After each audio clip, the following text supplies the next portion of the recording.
Nanti ketika kamu mau naik dan kamu ketemu sama hutan mati, tolong sampaikan pesan Bapak ke 3 orang ini. Pas saya center, dan di situ buat saya ya hampir pingsan lah Bang di situ. Karena yang saya lihat dari 3 pendaki itu semuanya hilang Bang kepalanya. Pas ngelihat dia bawa kepala gitu kan saya nunduk tuh Bang. Nah ternyata dia berhenti Bang. Yang depan itu ngomong gini, kamu tuh bakalan mati di sini.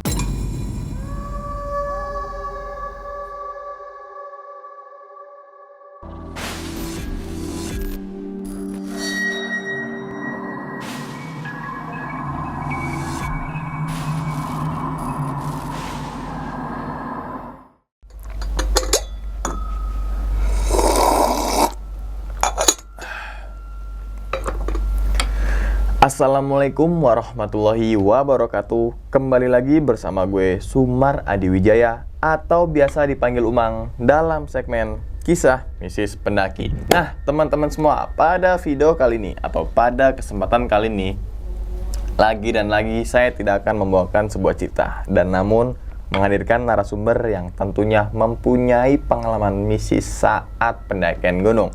Di samping saya sudah ada Bang Rizky Bilar. Bang Aldi.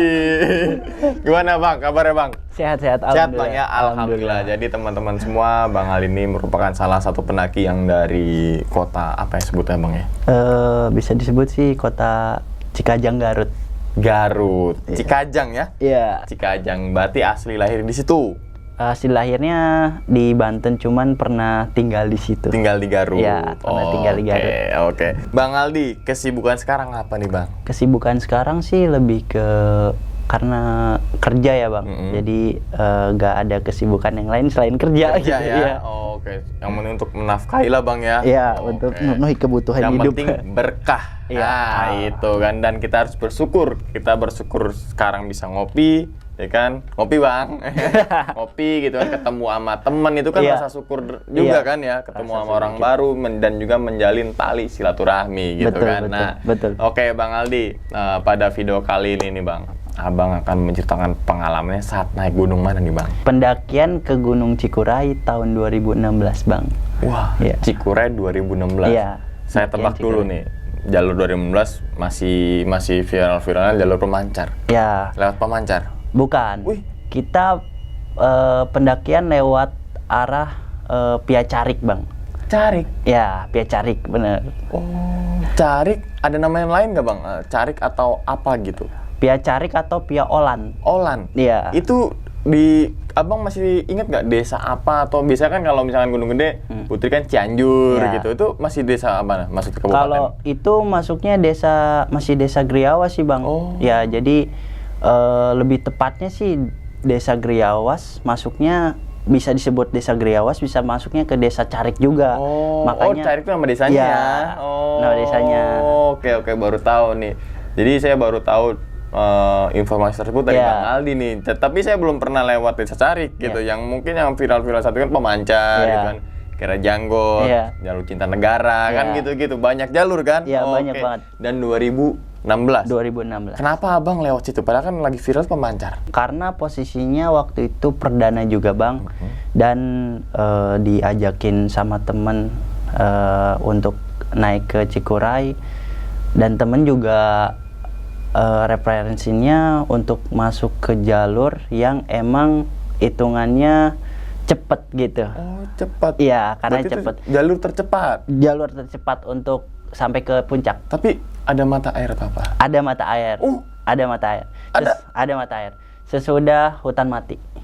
Wow, oke. Penasaran banget, makanya saya kulik dulu sebelum masuk ke cerita nih gitu kan. Tapi itu kan insya Allah bisa ke sana gitu kan. Oke. Tapi di jalur itu ada apa namanya, mungkin ada masyarakat apa ya yang masih ada mitos atau legenda gitu Bang? Untuk mitosnya sih, misalnya jalur apa gitu. Untuk mitosnya sih lebih ke di pos 2 sih Bang, pos bayangan. Oh, pos 2. Iya, jadi kita dikasih tahu bahwa nggak ada yang boleh buat ngecamp di situ. Oke. Gitu. Itu juga ada dasarnya gitu Bang ya? Ada, iya. Oke, tapi inti ceritanya ngalamin kejadian apa nih Bang saat pendakian ke Cikuray itu tuh? Ya. Lebih tepatnya sih ngalamin ketemu sama 3 pendaki, tapi 3-tiganya kepalanya hilang Bang. Wah, anjir. Kalau 3 pendaki, oke, masuk Ya. akal Bang ya, Ya. gitu kan. 3 pendaki ketemu wajar, bahkan ada 2, ada 5, 10. Ya. Tapi ini nggak ada kepalanya. Bang. Nggak ada kepalanya, dan kepalanya itu dia pegang. 3-tiganya pegang kepala. Kepalanya itu jadi dia nggak punya kepala. Nah, tapi kepalanya dia pegang. Dia pegang. Iya. Sebenarnya ada tapi Putus. putus ya. Iya. Oke, dan di teng-teng. Ya, lebih tepatnya di tenteng gitu. Wah, ini saya makin penasaran nih Bang. Mungkin teman-teman juga penasaran siapa yang ya 3 itu ya, 3 Ya. yang disebutkan oleh Bang Ali itu. Tapi tahan dulu nih Bang, ceritanya nih Bang. Oke. Tanpa berlama-lama lagi, kita langsung masuk aja ke dalam ceritanya. Ngopi horor segera dimulai.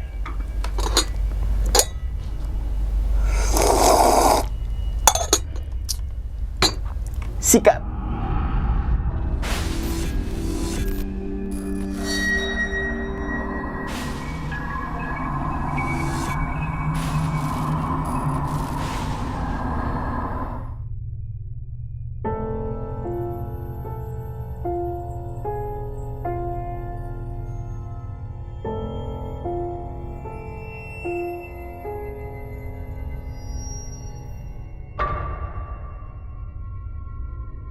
Awal mulanya itu Bang, saya melakukan pendakian itu di 2016, dan itu tepatnya di ketika saya baru masuk kelas 1 SMA semester 1. Dan posisinya itu saya lagi di kantin, dan saudara saya bilang katanya mau ikut nggak untuk melakukan pendakian ke Gunung Cikuray. Oke. Akhirnya dari situ saya menolak lah ajakan dari saudara saya ini, karena saya berpikiran bahwa buat apa naik gunung, sedangkan masih ada rasa capek yang lain yang bisa dilakuin gitu. Contohnya kayak seperti main bola gitu. Iya.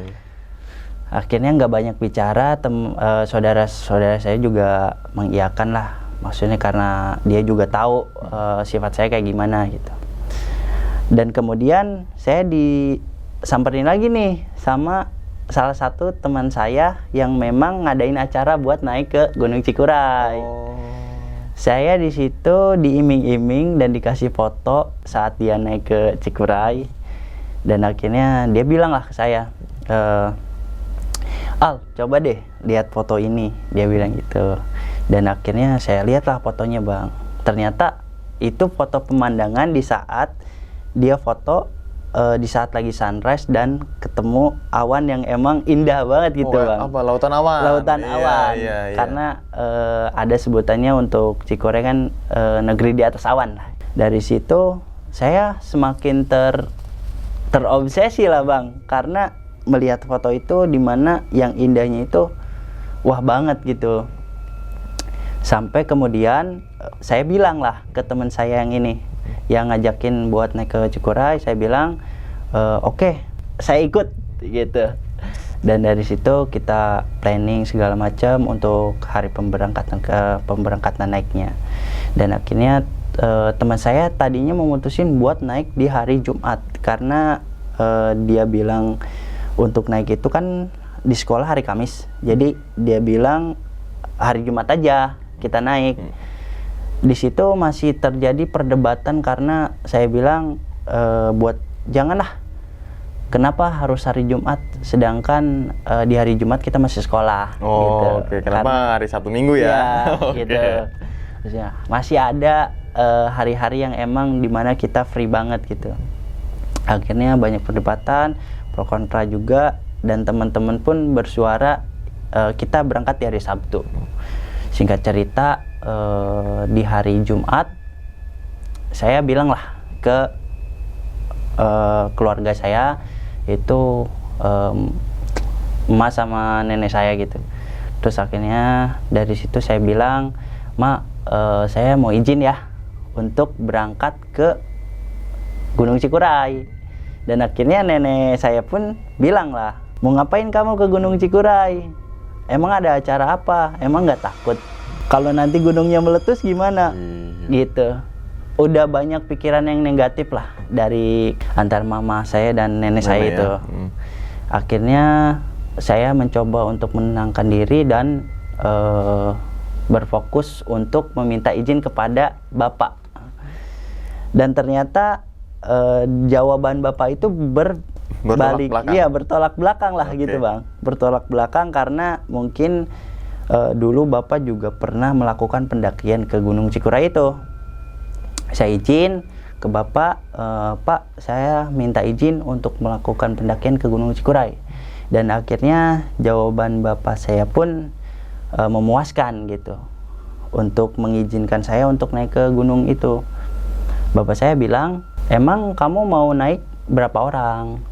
Sama siapa aja? Gitu. Berapa hari? Tujuan kamu untuk melakukan pendakian itu ke sono hanya untuk sekedar main atau berziarah saja? Saya pengen mempunyai pengalaman di mana menikmati alam itu dengan penuh rasa nikmat lah.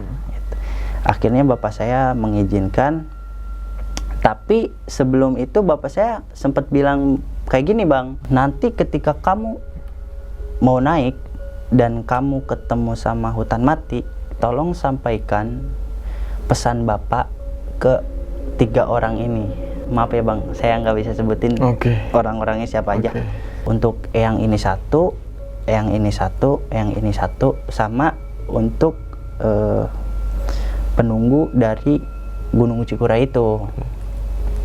Singkat cerita, saya mendengarkan omongan dari bapak saya, dan akhirnya bapak saya juga bilang lagi tuh, tapi nanti kalau kamu naik, seandainya kamu ketemu sama hal yang mungkin di luar nalar, itu kamu sendiri yang bakal ngerasain dibanding teman-teman kamu gitu. Dari situ menjadi salah satu pikiran yang memang jatuhnya saya pikirin banget bang di setiap perjalanan itu. Maksudnya apa sih maksudnya gitu. Singkat cerita sudah selesai, dan di hari Jumat itu saya nginap di kosan teman saya kan, kosan teman saya. Akhirnya selesai sholat Jumat, saya pulang dulu lah bang ke rumah, pulang dulu untuk meminta izin lagi karena kosan teman saya dan rumah nenek saya itu deketan. Jadi nggak terlalu jauh lah. Iya, nggak terlalu jauh. Akhirnya dari situ saya pergi ke rumah meminta izin dan balik lagi lah ke kosan teman saya. Teman saya bilang, kita berangkat jam 3 ya, jangan lupa jam 3. Jadi di situ kita udah prepare semuanya, dari mulai logistik segala macam. Itu udah siap banget bang, udah perfect banget lah gitu. Dan akhirnya 12:30 saya mencoba untuk menenangkan diri, dimana itu saya berdoa lah supaya nanti perjalanan itu tuh nggak ada apa-apa gitu bang, nggak ada kendala apa-apa. Dan di jam 1 saya mencoba buat tidur bang, tidur. Di hari-hari sebelumnya, sebelum hari Jumat itu, saya nggak ngerasain yang namanya kenapa-kenapa gitu, atau diteror atau apa gitu. Akan tetapi di hari Jumat ini, saya ngerasain dimana saya itu mimpi bang, mimpi. Dan akhirnya di mimpi itu saya udah ada di pos 2, di pos bayangan yang ada di Gunung Cikuray itu. Saya bermimpi di situ dan akhirnya saya bingung, emang ini tempat apaan gitu, ini tempat apaan, kok ada nama-namanya kayak pos 2, pos bayangan atau dan semacamnya lah gitu. Tempatnya juga lumayan luas bang, karena nggak terlalu sempit atau nggak terlalu luas banget gitu. Hitungannya standar lah gitu ya. Dari situ saya berjalan lah, mungkin hitungan 15 langkah dari situ saya dikagetin sama sosok monyet putih bang. yang bener-bener jatuh banget gitu bang, jatuh dari atas ke bawah di depan muka saya. Perawakannya itu kalau dia bangun dia ngelebihin tinggi saya. Tinggi banget tuh. Iya, tinggi saya kan 178 ya. Oke. Kalau dia berdiri Lebih. dia lebih tinggi dari saya. Dan di situ saya refleks kan bang, kaget. Akhirnya saya dibangunin lah sama teman saya. Alal bangun. Dia juga nanya, ada apaan? Kata dia. Gak ada apa-apa.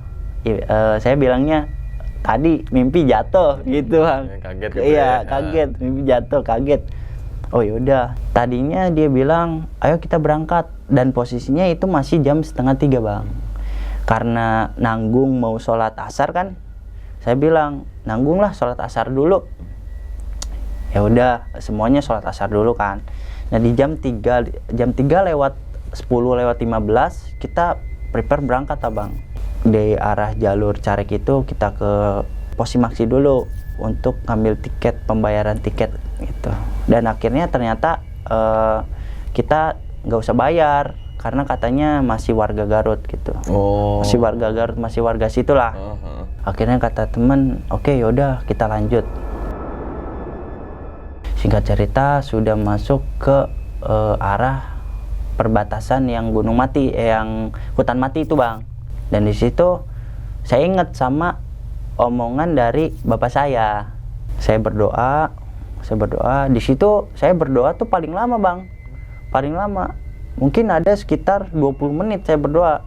Teman-teman saya juga udah pada nungguin. Saya berdoa untuk ke 3 orang ini dan kedua orang yang ngejaga Gunung Sikura ini. Pas saya buka mata, ternyata teman-teman saya tuh udah pada cabut, udah pada pergi. Udah ditinggalin. Mungkin ada sekitar ya 20 meter atau 15 meter lah dari masih kelihatan gitu. Kelihatan. Nah akhirnya satu langkah saya jalan, saya disambut abang sama angin. Tapi anginnya tuh bukan angin kayak pada umumnya gitu bang. Anginnya itu bentuknya tuh kayak naga ngelilingin si pohon itu dari pohon mati itu. Karena kan kalau angin biasanya tuh daun juga ikut kan bang. Masih daun juga ikut. Dan akhirnya yang saya lihat tuh angin tuh ngelilingin dari pohon-pohon sekitar situ, pohon dan tembus langsung ke atas, hilang.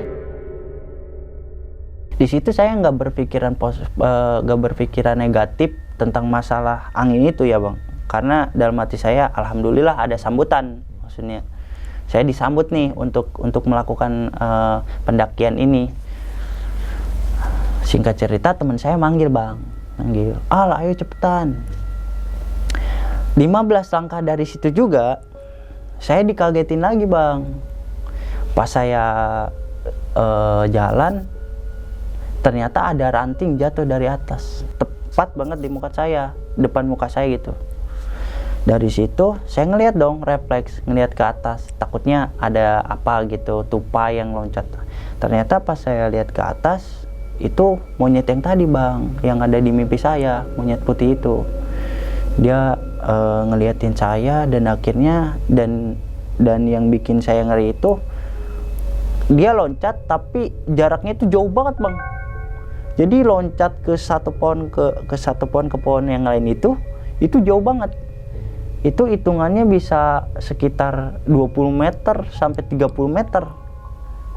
Dan akhirnya saya nggak gubris itu maksudnya, dan nanti saya nggak ngomong ke teman-teman saya. Singkat cerita saya udah jalan ngikutin teman saya keluar dari hutan mati, ketemu sama satu gubuk, tapi gubuknya itu rapih, nggak ada yang namanya kotoran yang emang kayak sampah gitu, nggak ada, rapi aja gitu. Rapi, bersih gitu ya? Iya rapi. Di situ saya ada niat tuh bang buat berdoa, maksudnya memastikan bahwa pendakian ini tuh bukan jadi salah satu pendakian yang emang terakhir gitu buat saya. Jadi ada kenangannya saya berdoa di gubuk itu. Dari situ Saya jalan lagi sampai ketemu sama sumber air, dan di situ saya ngeres dulu tuh bang, pada ngeres, di situ ngeres, dan akhirnya teman saya bilang, kita mau masak dulu atau enggak, gitu. Akhirnya teman-teman saya yang lain bilang, katanya udahlah jangan, mendingan nanti aja di pos 1 gitu. Akhirnya kita coba ngambil beberapa botol air tuh untuk diisikan, karena dari bawah juga kita nggak banyak bawa air gitu, karena cuma beberapa botol doang. Udah selesai, kita jalan lagi sampai di pos 1. Hitungannya dari hutan mati ke pos 1 itu nggak ada kendala apa-apa bang, cuman di awalan doang tuh. Di awalan saya udah ketemu sama gituan, disambut lah gitu. Nah di pos 1 kita ngeres dulu bang, ngopi segala macam, ngerokok, tapi nggak masak-masak nih, maksudnya nggak masak mie atau apa gitu, cuman sekedar ngopi doang aja ya? Iya, ngopi aja, ngerokok 15 menit sampai 15 menit 20 menit kita jalan lah, karena dari hutan mati ke pos 1 itu hitungannya 1 jam. Berarti kalau berangkat tadi saya awal dari berangkat itu setengah 3, otomatis saya sampai pos 1 itu setengah 5 karena nggak jauh lah, nggak jauh banget gitu. Dari situ kita lanjut lah bang. Nah dari sini mulailah bang tuh gangguan yang emang saya nggak mau gitu lah.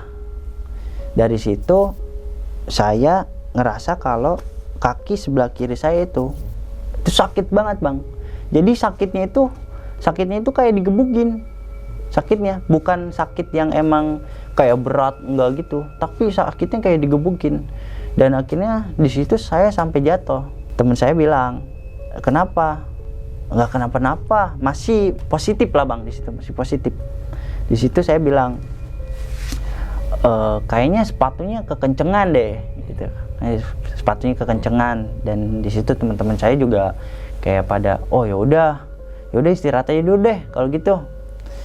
Di situ saya berdoa, saya ada amalan dimana itu juga dikasih tahu sama bapak kan, bapak kalau kamu kenapa bacain ini gitu kan. Akhirnya saya ambil 1 botol air kan, saya bacain, saya usap ke seluruh tubuh saya tuh bang, seluruh tubuh.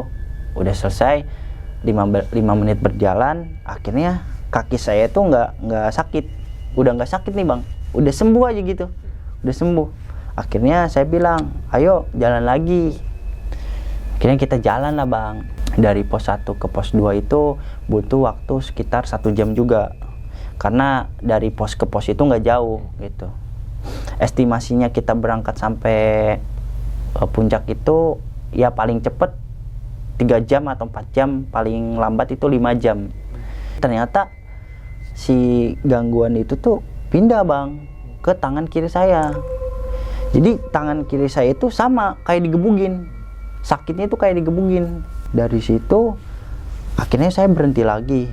Tadinya teman saya nyuruh mau tukeran keril gak gitu kan, maksudnya biar lebih enteng. Tapi saya mikir, biar jadi ini juga lah, biar jadi olahraga juga gitu buat ngangkat keril yang emang beratnya lumayan gitu. Dari situ saya bilang, udah nggak usah. Saya usapin lagi tuh bang yang air yang tadi saya bacain di pos 1 itu, usapin. Akhirnya 5 menit berjalan itu udah nggak sakit lagi bang, udah nggak sakit lagi. Nah dari situ hitungannya kita makan waktu 10 menit yang emang dibuang sia-sia untuk naik ke pos 2 itu kan, karena udah 2 kali sakit kaki sama tangan, jadi 5 menit 10 menit kebuang gitu bang. Kita jalan lagi tuh bang, setelah tangan saya sembuh 5 menit itu tuh kita jalan lagi, dan akhirnya saya ngerasa lemas bang. Di situ ngerasa lemas hampir 3 kali ada. Akhirnya teman saya bilang, ayolah Al, semangat. Di pos 2 dia itu beriming-iming kalau di atas itu, di pos 2 itu ada pohon anggur terus rambutan sama lengkeng. makin terobsesi dong bang, karena posisinya di situ nggak ada yang bawa buah-buahan gitu. Dia tuh ngeyakinin bahwa di sana ada gitu. Sampai yang lain karena posisinya itu juga saya perdana dan ada 3 orang lagi yang perdana juga, makin terobsesi juga dong buat cepet-cepet sampai ke pos 2 itu. Dari situ saya cepet-cepet, saya percepat tuh bang langkah buat ritme naiknya kan. Dan akhirnya sampailah tuh bang di pos 2 itu. Di pos 2 kita sampai setengah 6, hampir mau jam 6 lah. Di situ saya bilang ke temen saya, mana nih pohonnya? Kok nggak ada? Ternyata dia ngeluarin kresek dari keril dan isinya tuh rambutan, lengkeng sama anggur itu bang. Iya, jadi dia tuh emang nggak ada ya pohonnya? Iya, sebenarnya nggak ada bang pohonnya, tapi dia buat memotivasi semangat kita ya, buat kita semangat gitu yang perdana naik ini. Dari situ saya ketawa-ketawa lah, ngeres juga di situ, ketawa-ketawa segala macam. Kita juga nggak di pos 2 itu nggak lama bang, nggak lama. Tapi ternyata yang bikin lama itu ada satu kejadian di mana di pos 2 itu tadinya kita beradu pendapat bang. Teman saya bilang katanya apa kita ngecamp aja ya di sini ya gitu. Dan saya bilang lah ke teman saya bahwa bukannya nggak boleh yang camp di pos 2 ini gitu. Bukan nggak boleh di camp di pos 2 ini karena udah ada larangannya lah gitu. Dan akhirnya teman saya kekeh tuh bang, pengen ngecamp di pos 2 ini. Saya bilang enggak lah, enggak, jangan. Akhirnya yang lain juga setuju bang, setuju nggak mau ngecamp di pos 2 ini. Karena di situ perdebatan lama sampai masuk ke maghrib, kita diem dulu lah bang sejenak. Karena kan nggak mungkin juga dong kalau seandainya maghrib kita jalan gitu. Akhirnya teman saya bilang, ini kalau sampai ke puncak kita nggak lama nih. Dia bilang gitu.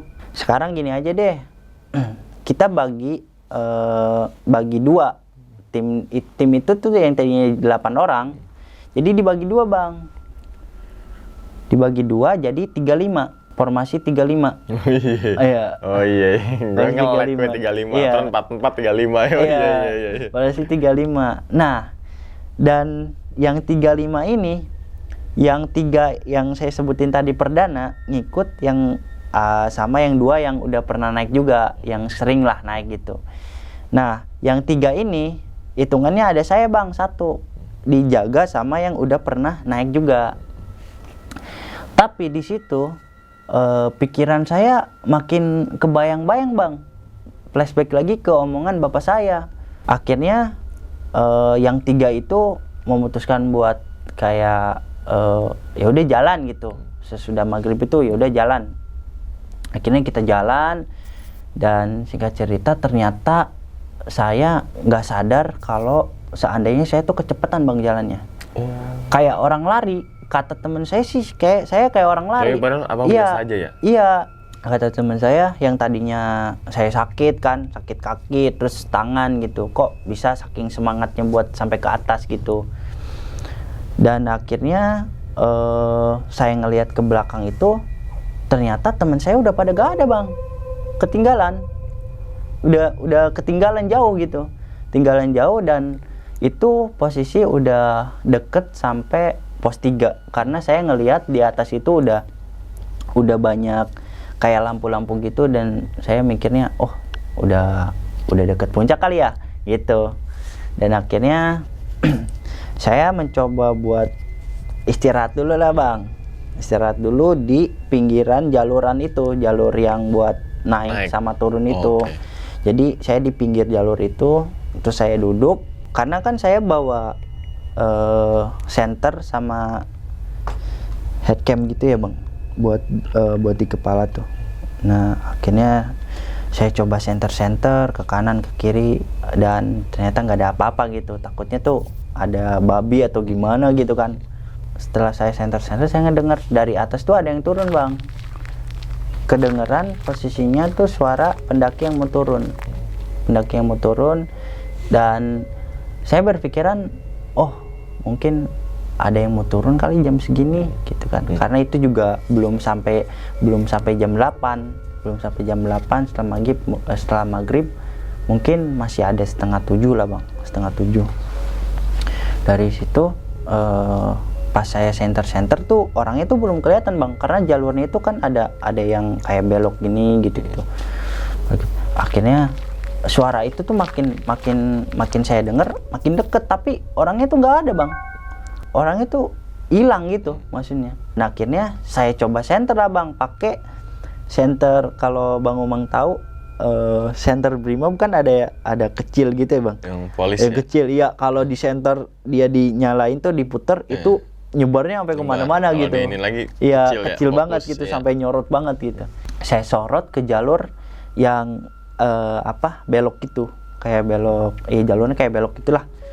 Saya senter, ternyata kayak saya juga nyenternya tuh nggak diliatin mulu gitu bang, nggak sampai segitunya. Saya cuman senter, oh iya pendaki gitu, jadi nggak terus-terusan gitu.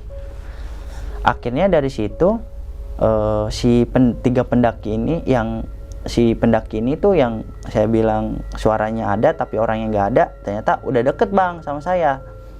Karena posisinya saya ngadepnya ke sono dan ini jalurnya dari sini, otomatis saya nungguin pendaki ini buat buat sampai di depan saya dong, maksudnya pengen negor atau gimana gitu. Saya juga pengen negor maksudnya gitu.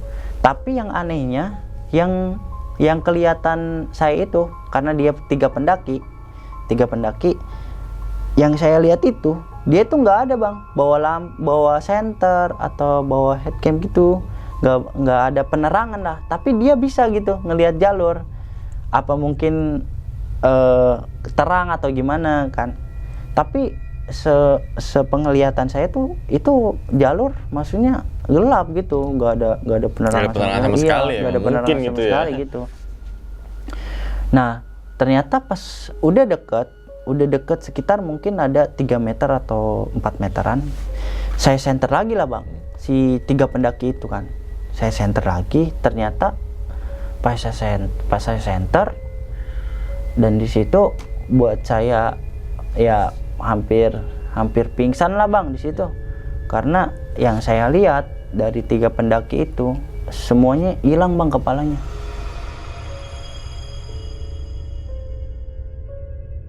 Akhirnya saya senter lagi bang ke bawah, takutnya ini bukan pendaki itu gimana ya, karena emang bukan pendaki sebenarnya sih. Saya senter lagi ke bawah dan ternyata tiga pendaki itu dia nenteng kepalanya satu-satu. Dia lewat depan saya tapi nggak ngomong bang. Akhirnya saya saking paniknya di situ, saya nunduk lah bang, dan menurut saya itu nunduk lama banget sampai mungkin ada, kalau pas saya lihat jam itu 7:30 ada. Jadi hitungannya dari 6:30, hampir 30 menit juga lah dari jam 7 itu, 30 menit. Dan akhirnya saya ditegur lah bang sama temen saya yang yang ketinggalan tadi. Kenapa? Saya masih berpikir positif bang di situ, karena posisinya tuh takutnya yang nepok saya itu yang tiga tadi balik yang lagi gitu bang. Iya, yang tiga tadi. Dan ternyata bukan teman saya. Teman saya bilang kenapa? Ini ngantuk, saya bilang gitu, ngantuk. Dari situ kita naik lah bang, kita naik sampai ke puncak tuh. Akhirnya di situ saya udah sampai puncak dan akhirnya ngedirin tenda segala macam gitu, cari spot segala macam gitu kan. Tenda udah siap, di situ kita pasang 3 tenda tuh bang, karena kan berdelapan kan. Hitungannya jadi 4 orang itu 1 tenda. Yang gede berarti ya? Iya, yang gede. 2 orang 1 tenda lagi. Terus dua orang lagi 1 tenda lagi. Okay. Jadi hitungannya 8 kan? 4-2-2. 4-2-2 lah. Saya kebagian di yang 2 orang ini bang. Karena katanya takutnya nggak enak tidurnya gitu.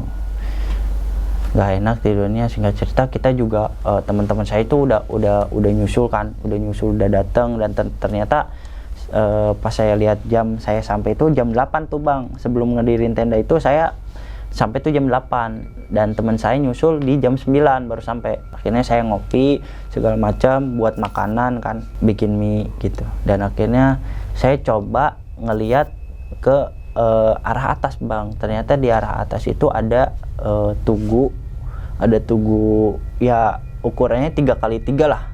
Mungkin sepemikiran saya itu buat santri-santri yang emang dulu pernah ngaji di situ atau gimana gitu ya, untuk buat azan lah gitu. Akhirnya saya hirauin, kita ngopi sama ngobrol itu hampir sekitar dari jam 9 itu sampai jam setengah 1 tuh bang. Karena nikmatin kan tadi kan, nikmatin sambil itu nikmat. Iya, saya ngobrol tuh sama teman-teman saya kan, segala macam, ngobrolin itu yang positif lah bang gitu, yang positif. Akhirnya dapet ilmu juga tuh. Nah di jam setengah 1 saya mencoba buat tidur bang, karena posisinya teman saya ngasih tahu kalau besok kalau emang mau ketemu sama spot foto yang emang dia bilang bagus itu, harus bangunnya lebih dulu karena biar kebagian tempat buat foto-fotonya itu ya. Iya. Okay. Dari situ saya mencoba buat tidur tuh bang. Di jam setengah 2 turun badai, hujan, dan akhirnya juga menurut saya itu badai yang lumayan besar gitu. Karena ada di seberang tenda saya itu sampai pelesetnya itu sampai terbang gitu. Saking gedenya angin itu ya. Saking gedenya angin itu. Karena emang kalau Cikura itu sebenarnya kayak gitu sih bang dibilanginnya. Katanya anginnya gede gitu. Akhirnya saya mencoba buat tidur lagi tuh bang dari situ. Entah kenapa mulailah bang, badan saya tuh gak enak banget. Mungkin kalau menurut saya pertama saya ngerasain hipo itu di situ bang. Badan saya mulai tuh bang. Pertama anget dulu tuh bang ya, pada anget gitu kan, badan pada nggak enak lah, tenggorokan nggak enak gitu, terus mata juga siwer gitu bang. Nah dari panas gitu langsung di drop ke dingin, jadi langsung dijatuhin gitu bang suhunya, langsung dingin banget.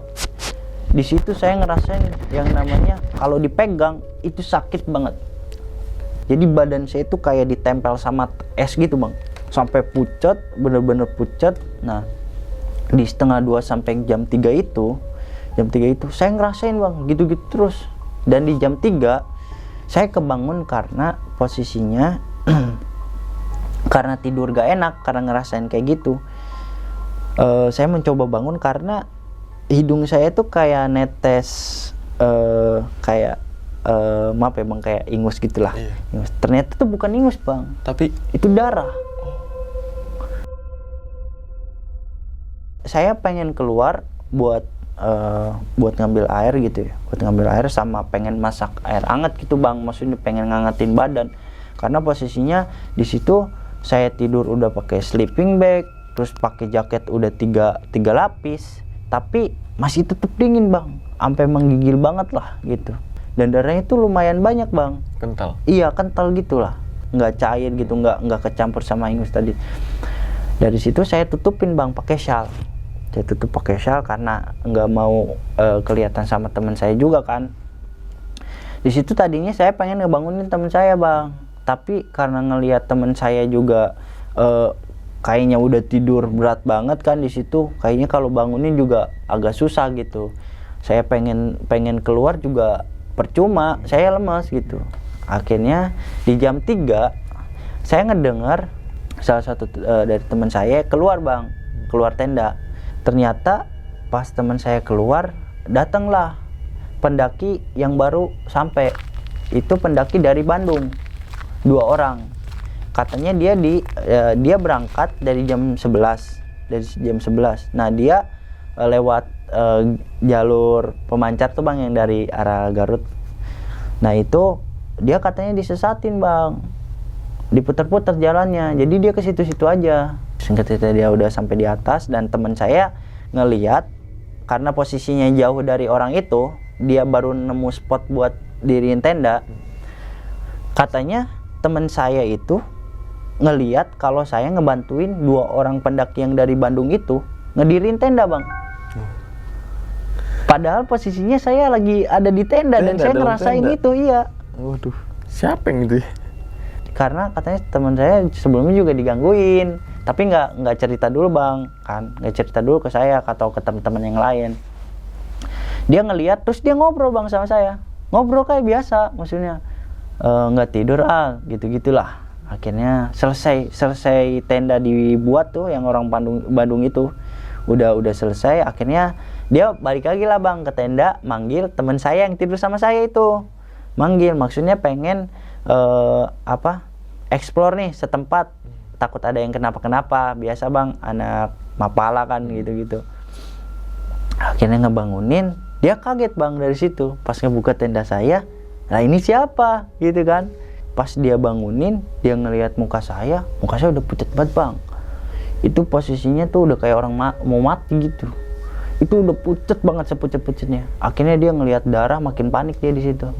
Saya dikasih selimut, terus dibikinin susu yang hangat-hangat lah gitu. Dia langsung kayak pasang kayak muka panik gitu kan, Bang, ya. Panik, terus akhirnya dia ngebangunin teman saya. Namanya Angga tuh. Enggak bangun, Bang. Temenin kata dia itu. Si Angga ini nggak bangun banget tuh, Bang. Bangun. Akhirnya ditepuk lah sama dia. Akhirnya bangun, dia keluar tenda tuh, Bang. Ketemu sama yang 2 pendaki yang dari Bandung itu. Dia nanya, "Bang, tadi ngelihat teman saya nggak ada di sini?" Dia bilang gitu. Lah, dari tadi saya nggak ketemu sama pendaki yang nyamperin saya, Bang, selain Abang. Malah saya bingung.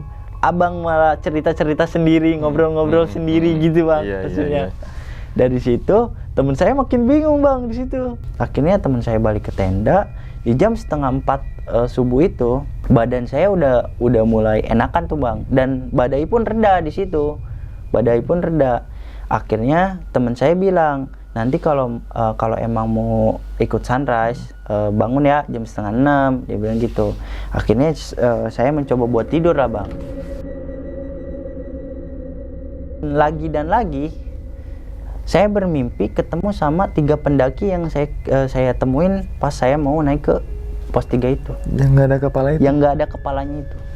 Saya dimimpin sama 3 pendaki itu dan posisinya itu sama persis, Bang. Tempatnya sama persis. Sama pas kayak naik? Iya, sama persis, Bang. Jadi nggak ada bedanya itu. Saya lagi center gitu-gitu. Itu kejadiannya kayak direka ulang gitu, Bang. Dan yang bedanya, dia ngomong, Bang, kalau sekarang. Dia ngomong. Dan yang ngomong itu, yang bawa kepala yang di depan, paling depan. Akhirnya di situ, saya posisikan pas ngelihat dia bawa kepala gitu kan, saya nunduk tuh, Bang. Nah, ternyata dia berhenti, Bang. Yang depan itu ngomong gini, "Kamu tuh bakalan mati di sini." Dan yang kamu sebutin di pos di hutan mati itu sebenarnya nggak ada gunanya. Dan di situ tuh gue berpikiran gini ya, Bang, gue sempet marah, Bang, di mimpi itu sempet marah. Kalau seandainya emang nyawa saya ini bakalan di sini matinya, dan raga saya juga bakalan matinya di sini, ikhlas lillahi ta'ala, karena itu ketentuan Allah Subhanahu wa ta'ala. Tapi kalau seandainya Allah Subhanahu wa ta'ala belum mentakdirkan saya mati di sini dan nyawa saya juga diambil di sini, saya bakalan lawan. Sekuat apapun itu dia, tapi saya bakalan lawan gitu. Akhirnya dari situ dia mulai pergi, Bang. Dia mulai pergi sambil kayak qomat kamit gitu. Jadi 3-3-nya itu qomat kamit, Bang. Setelah pas pergi itu, pas jalan itu qomat kamit. Akhirnya saya dibangunin sama teman saya. Lagi-lagi dibangunin sama teman saya untuk pergi sunrise gitu. Saya pergi sunrise dan akhirnya oke lah, kita ikut sunrise sampai di jam 11 tuh, Bang. Jam 11 siang. Akhirnya saya balik ke tenda, makan dulu, nunggu azan.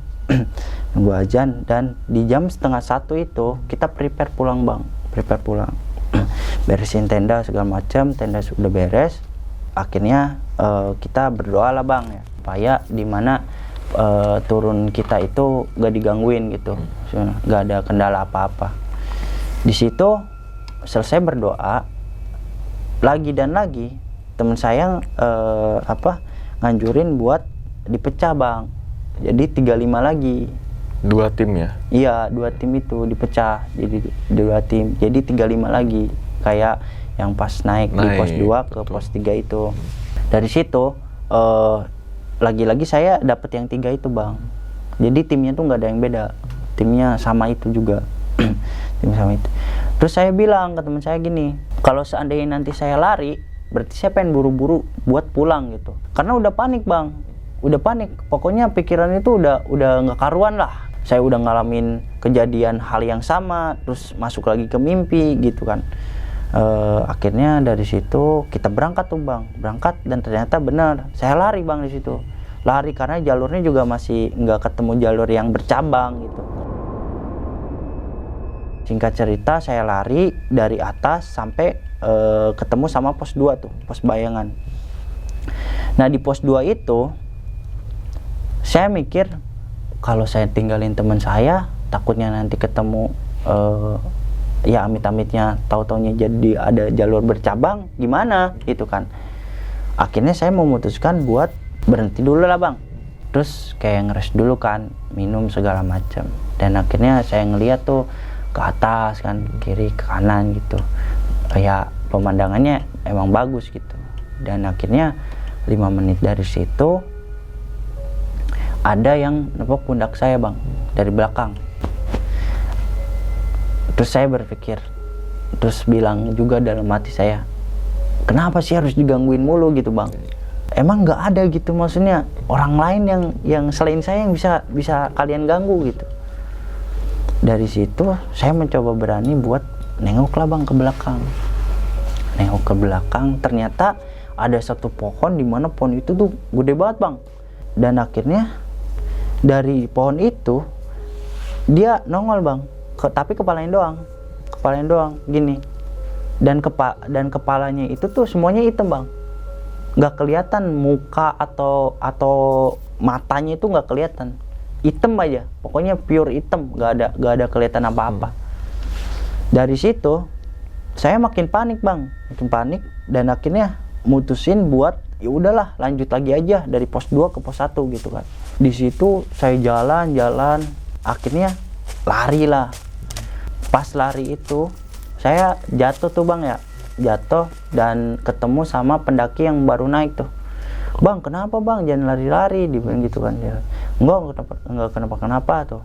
Nah dari situ saya istirahat lagi bang di situ, ngeres lagi karena ngeres itu setiap ngeres itu kan saya selalu di pinggiran jalur itu ya bang, pinggiran jalur. Nah saya ngelihat ke depan itu ada mungkin 5 meter itu udah jurang bang, karena kalau 5 meter kan hitungannya masih luas ya. Saya ngelamun tuh bang di situ, terus dikagetin sama muncul yang sosok monyet tadi. Monyet putih itu yang tinggi itu kan ya? Iya, yang tinggi itu. Dia diam di atas pohon, dan posisinya tuh diam di atas pohon, tapi dia tuh nginjek daun bang. Kalau seandainya benda berat nginjek daun kan otomatis harusnya ambles dong bang. Iya kan, ambles dong. Ini enggak, di atas daun itu. Kayak batang, kayak seakan-akan nginjek batang ya? Iya, seakan-akan dia nginjek batang. Dan akhirnya tatapan dia itu ngelihatnya ke saya bang. Di situ saya makin panik, dan akhirnya saya mencoba berdoa lagi bang. Di situ saya sebutin lagi tuh yang bapak saya bilang itu kan. Akhirnya saya lari lagi bang di situ. Nggak ada tuh yang namanya saya harus mikirin rasa sakit atau apa gitu kan. Lari dari pos 2 sampai pos 1. Akhirnya sampailah bang di pos 1. Di pos 1 saya nggak nungguin teman saya tuh, nungguin. Jadi saya langsung cabut aja gitu, turun ya? Iya, langsung turun ke ketemu sama yang mata air itu bang, yang mata air, ketemu di situ.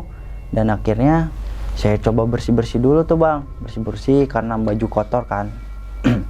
Dan akhirnya teman saya nyusul, ternyata katanya teman saya nyusul saya tapi nggak kekejar-kejar karena saking kencengnya kali ya. Akhirnya dari situ saya tadinya pengen cerita bang buat masalah-masalah yang saya alamin itu, tapi saya bilang takutnya teman saya juga berilustrasi kayak gitu. Betul. Maksudnya takutnya mikir juga kayak gitu.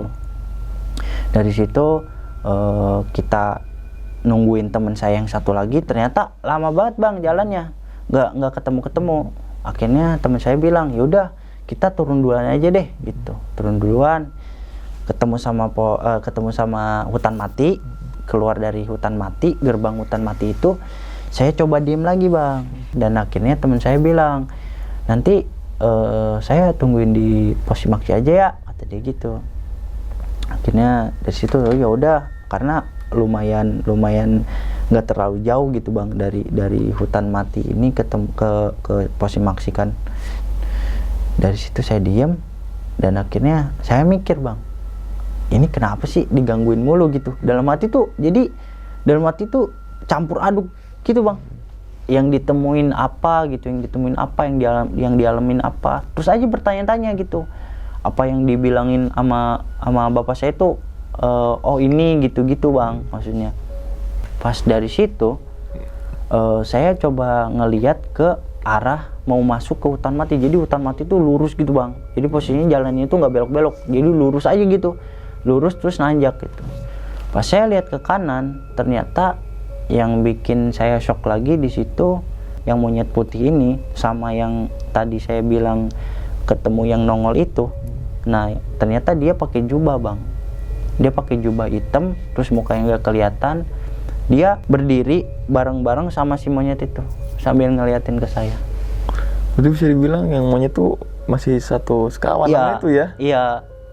Tapi saya juga nggak berpikiran kalau seandainya dia itu ngegangguin saya atau gimana bang. Saya masih berpikiran kalau di situ, oh mungkin dia ngejagain saya, cuman caranya salah gitu bang. Yeah. Cuman caranya salah.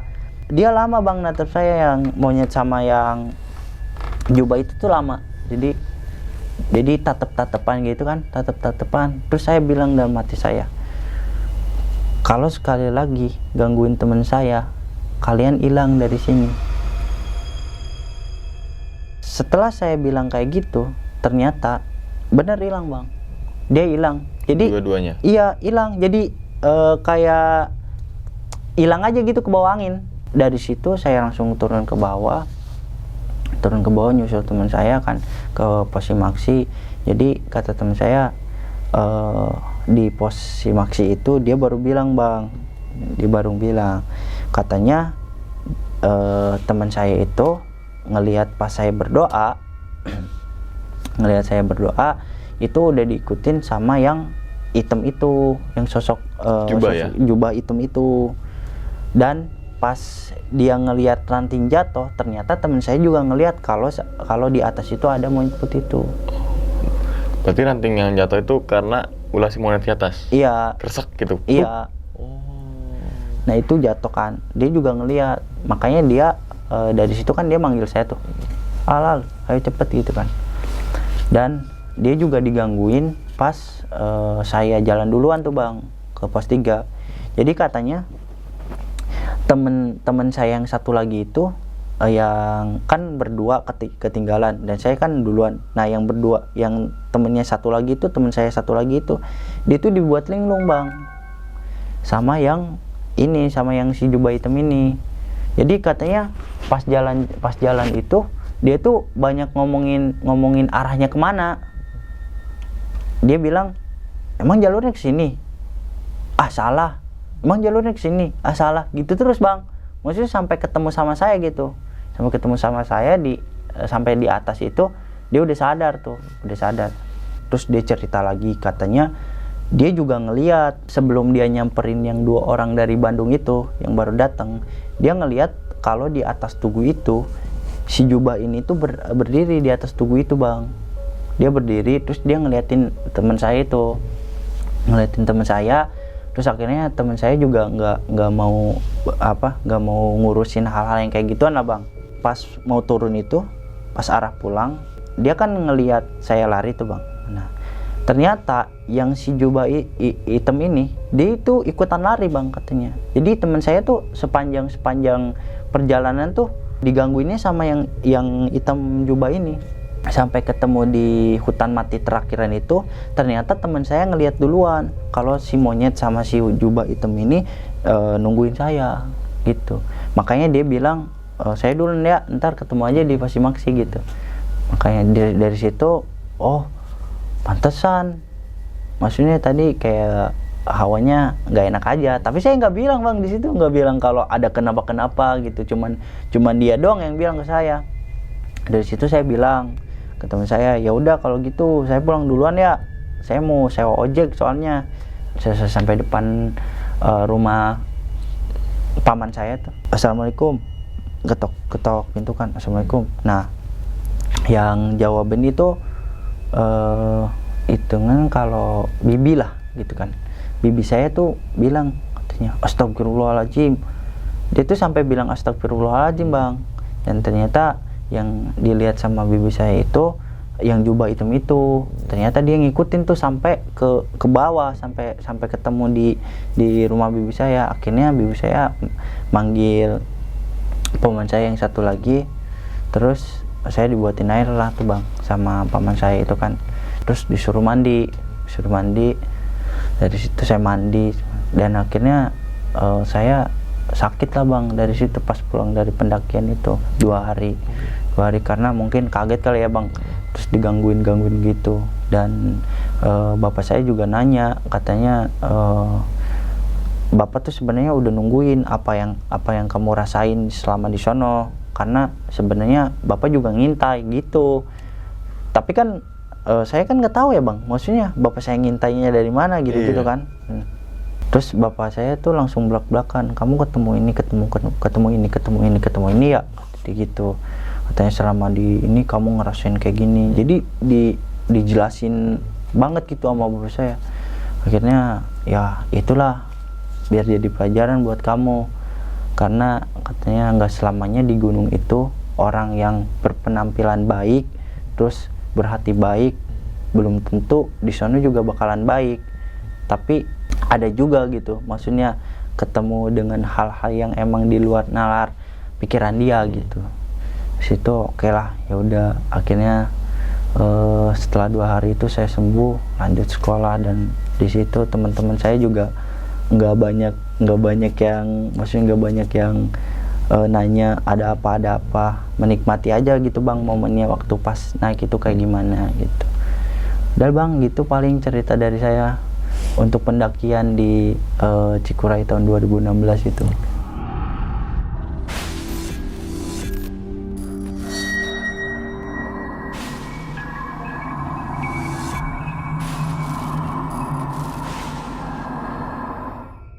Nah itu ya teman-teman semua, cerita dari Bang Aldi nih ketika pada saat itu di tahun 2016 bang ya. Iya. Ya kita sambil minum dulu deh bang, ya kan. Soalnya banyak komen, kasih minum tuh bang, kasih minum. Sebenarnya minum gitu, ya kan. Di tahun 2016 ya, 2016 bang. pada saat itu mendaki Gunung Cikuray melalui jalur apa? Via Carik. Iya. Dan ternyata ada sumber mata air di situ. Itu apa ya? Yang ditunggu-tunggu pendaki sih sebenarnya. Iya. Paling suka pendaki itu kalau ada gunung yang memang ada sumber mata airnya bang. Iya. Jadi kita nggak berat bawahnya gitu bener, kan. Bener. Nah, tapi atas cerita abang itu sebenarnya yang bener-bener bikin penasaran itu mungkin yang kata ayah Bang Aldi itu kan kirimin doa ya. Iya. Ini mungkin nggak usah sebutin lah, itu privasi aja lah gitu. Tapi yang 3 pendaki nih sih bang. Iya. 3 pendaki bahwasanya 3 orang itu yang nggak ada kepalanya. Iya. Bukan orang ya kalau ada gitu bukan bang. orang ya, goib ya, udah goib ya. Bukan orang, udah sesuatu yang emang disebutin jin ya bisa jadi gitu, atau setan juga bisa jadi gitu. ya. Oh iya juga sih, tapi gini deh, kita ngelihat goib aja kadang ada rasa takut bang. Iya. Manusiawi dong, gitu kan. Semua orang pasti punya rasa takut. Iya. Siapa sih ini orang yang nggak punya rasa takut? Walaupun kaget itu juga termasuk takut. Iya. Ya kan, gitu. Iya. Woi, ini takut Iya. tuh, takut juga gitu. Benar, Definisinya benar. kaget gitu Benar. kan. Nah, itu ada tiga sosok bilang aja ya. Iya. 3 sosok yang sama semuanya nenteng kepala, entah itu beneran yang dulu mungkin Iya. atau mungkin juga ada yang jin berkamuflase kan Iya. banyak tuh ya. Iya. Jin berkamuflase yang pengen berinteraksi terus menyerupai sesuatu yang dia Iya. inginkan gitu kan. Itu dia bilang kalau kamu bakal mati di gunung. Iya. Dia bilang kayak gitu bang. Jadi di mimpi itu tuh itu beneran kayak di replay lah gitu, kayak di replay pas saat pendaki pas naik itu di pos 2 ke pos 3 itu, dan akhirnya di replay lagi pas saya ngerasain yang menurut saya hipo itu bang, hipo itu, dan akhirnya saya tidur terus saya dimimpin lagi dengan posisinya tempatnya sama, terus posisi saya duduk sama, saya center sana sini gitu, sama lah pokoknya persis banget lah, di replay banget gitu. Cuman yang bedanya tuh dia ngomong pas sudah deket saya, dia berhenti karena saya posisinya nunduk. Dia bilang kamu bakalan mati di sini, dan semua yang kamu sebutin nggak berguna atau iya apa kayak nggak berguna gitu bang, maksudnya nggak mempan gitu lah gitu. Tadi bener kata Bang Aldi juga sepakat kalau misalnya memang kalau udah takdir ya udah kita cuma bisa pasrah. Iya. Tapi kalau memang belum ditakdirkan ya kita akan lawan, kan gitu. Memang setan atau apalah ya, dia tuh merasuki kepikiran kita teman-teman semua. Bukan, setan tuh nggak bisa ngebunuh. Dia masuk ke pikiran kita bahwa kamu akan dibunuh gini-gini. Iya. Pikiran yang main tuh, ya kan? Iya. Sugesti. Wah, setan mana yang bisa ngebunuh? Nggak ada. Setan tuh masuk ke pikiran itu coba berimajinasi, ya kan? Memunculkan suatu langkah-langkah yang entah itu jatuh ke jurang, entah itu nabrak pohon, entah itu ketusuk apa gitu kan. Ketika seperti itu nanti ujung-ujungnya adalah ini disalahin sama setan. Tapi kita nggak boleh takut sama setan. Iya, benar. Dan nggak boleh kayak udahlah hidup gue. Tapi apapun itu yang namanya kita manusia kan diciptakan paling sempurna, kasta yang tertinggi. Tapi memang kita selalu berdampingan dengan hal-hal mereka. Yang penting kita saling ya udahlah, ente aneh-aneh dah gitu kan. Yang penting adalah menjalankan kewajibannya sebagai teman-teman semua, misalkan muslim gitu kan, yang beragama lain juga silakan menurut kepercayaan masing-masing gitu. Tetap kita beraktivitas seperti biasanya dan tetap sugesti, jadikanlah sugesti itu aura-aura yang positif bang ya. Iya. Nggak cuma naik gunung aja teman-teman semua pikirin positif itu di kehidupan, entah teman-teman sama di kantor, atau teman-teman semua mau jalan kemana, gitu kan. Benar. Ketika teman-teman semua lagi banyak masalah terus bawa motor jalan jauh juga akan menimbulkan sebuah masalah. Iya, benar. Ya kan analoginya tuh. Iya. Ini lagi lagi pusing dah putek. Iya. Kita naik motor jauh nih, udah entah itu ngantung, entah itu nggak fokus, jebret. Iya, benar. Yang ditimbulin adalah kecelakaan lalu lintas. Iya. Ya kan? Benar. Gitu kan? Benar. Padahal pikirannya itu bang ya. Iya. Yang penting teman positif, apapun yang teman-teman rasakan ya udah. Iya. Jadi karena sebuah itu pengalaman. Benar. Gitu bang ya. Iya, benar. Oke. Bang, sebelum ditutup videonya nih bang, mungkin abang punya pesan gak nih untuk teman-teman semua yang suka naik gunung, atau mungkin abang, ayo kasih ajakan ke teman-teman semua yang belum naik gunung Cikureng. Iya. Untuk motivasinya sih dari saya, pesan moralnya tuh kayak gini bang. Jadi ketika kita mau melakukan perjalanan atau sesuatu yang sifatnya jauh gitu, kita bersihkanlah dari mulai hati kita dulu bang, hati kita. Kemudian ya seluruh badan kita lah, dari pikiran kita, mata kita, semuanya, telinga kita. Karena kesucian itu munculnya bukan dari salah satu amalan ataupun yang lainnya lah. Karena kesucian itu muncul pertama kali itu dari hati yang bersih. Dari hati yang bersih. Maka dari itu ketika kita mempunyai hati yang bersih, maka sesuatu yang bersih akan menghampiri kita dengan sendirinya. Dan untuk orang-orang yang mungkin belum pernah melakukan pendakian, bisa lebih dipikirkan dulu lah. Maksudnya lebih dipikirkan itu lebih matang-matang, karena tujuan kalian ke sana itu harus benar-benar pasti gitu untuk apa untuk itu, apa, untuk apa ya. gitu. Jadi ya mungkin dari motivasi saya ini mungkin bisa membangun yang namanya keinginan kalian itu buat melakukan pendakian ke gunung manapun itu yang ada di Indonesia, iya. ya kan, yang indahnya luar binasa aja binasa biasa Bang ya. Oke, itu ya teman-teman semua, benar. Saya juga sepakat kalau teman-teman misalkan mau melakukan apapun itu, entah itu ngapain kayak itu, berawal dari hati yang bersih. Iya, benar. Hati yang bersih, naik ke atas, pikiran yang jernih. Iya. Ya kan, insya Allah nanti teman-teman semua akan menimbulkan hal yang baik. Iya, yang positif. Buahnya itu, iya. buahnya hal yang baik, gitu kan. Baik, ya. Makanya Bang, misalkan hati gue masih kotor, makanya ada pepatah Bang, percuma mandi kalau hatinya masih kotor. Iya. Iya kan? Tetap kotor. Tetap kotor kan? Iya, ya kan? bener. Mandi, ya hasil kotor, katanya Iya. mandi kan untuk membersihkan, gitu. Iya. Tapi bukan caranya untuk mandi kalau hati kita masih kotor, Iya. gitu kan? Tetap benar teman-teman semua, dari hati kita harus bersih, harus jernih, harus baik. Pokoknya jangan bosan untuk melakukan hal-hal yang baik dan Iya. jadi orang yang baik, gitu ya teman-teman semua. Dan ingat teman-teman semua, cerita dari Bang Aldi ini bukan untuk nakut-nakutin teman-teman semua ketika melakukan pendakian ke Gunung Cikuray ataupun ke gunung manapun. Tapi ambillah sisi positifnya dan buang sisi buruknya. Sekian dulu pada video kali ini dan nantikan video-video gue berikutnya. Hal gaib itu muncul ketika sugesti kita buruk. Wassalamualaikum warahmatullahi wabarakatuh. Selamat beristirahat. Terima kasih banyak Bang Aldi. Siap, Bang. Alhamdulillah. Bungkus.